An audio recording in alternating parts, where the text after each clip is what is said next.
Hey guys, my name is Ryan. And my name is Miska. And welcome to Overwatch Central. So just over a week ago was the big Bastion fiasco where some of the PTR changes that people didn't like made their way to live and then they were immediately reverted and changed. Well, since then we've noticed a bit of a change with how the PTR has been treated basically. Ever since these Bastion changes and the addition of Orisa, we've seen Blizzard try and go about the PTR in a much different way. As you've seen for most of this week, we've been putting out videos going over some of the changes that have made their way onto the PTR. And not only have we had the patch notes, but we've had some of the devs from Blizzard talk about the changes that they want to make. Overall, we really like the way that Blizzard have been approaching this system. We'll go over what that entails, but there are also some problems on our mind that we want to discuss, as well as some incentives that I think would make the PTR a much stronger thing. But let's go over what exactly Blizzard are doing differently on the PTR. So basically, Blizzard are just approaching the PTR very differently nowadays. The updates are a lot more frequent, and the PTR is really being used for what it was meant to be used for all along. Not only are we seeing a lot of frequent hero changes and balance tests, but Orisa kind of revitalized the PTR and brought a lot of people onto the PTR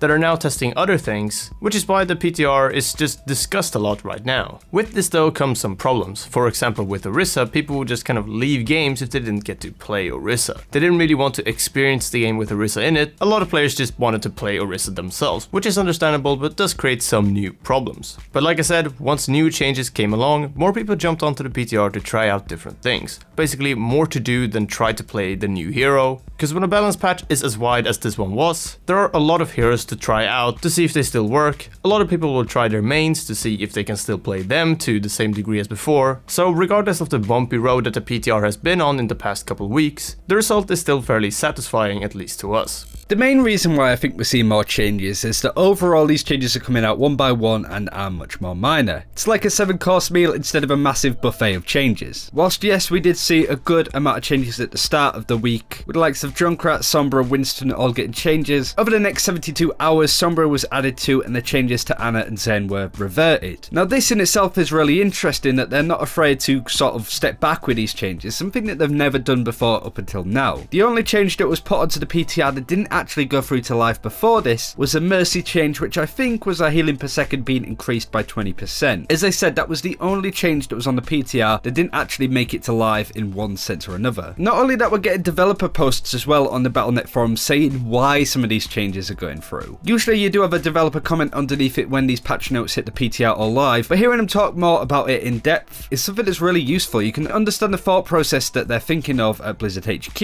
It goes back to those Ana changes being reverted, and Jeff Goodman even responded saying that Ana had the biggest changes in the patch, and upon testing feedback and talking about it a ton internally, they decided to pull back on the nerfs. Now I definitely feel that this is something that Blizzard wouldn't have done before. So is this because of the whole Bastion thing? Maybe they all got together and said we need to change how we approach the PTR and make much more frequent changes, but also not try and reinvent the wheel with some of them. We've had a lot of reworks recently with Symmetra and Bastion, and some of the heroes that are in a pretty problematic place right now don't need massive reworks. They just need subtle changes. And I think it's a much nicer way of approaching balancing by just giving things a nip or a tuck here and there, but also not being afraid to go, this isn't going to work, let's go back to the drawing board. Now also recently there have been some issues that aren't really about the PTR itself, but more the way it's approached and treated. Again, just like with most things here, there are pros and cons to this. But one of the cons that we feel we've seen a fair bit of is that Blizzard may actually be mistaking the loud minority of knee-jerk responses for the general community image and opinion. We saw this a little with the Ana changes being reverted, for example. Most were quickly to call out Blizzard for changing things back when the Ana mains got loud and upset, even though the changes hadn't been out for 24 hours even. And whilst we can't know for sure if it has to do with the community response around these changes, it does feel like the PTR is there for experimenting, so leaving that type of change there on the PTR wouldn't really hurt the game much, other than just trying it out and getting some more data around it and getting some better opinions.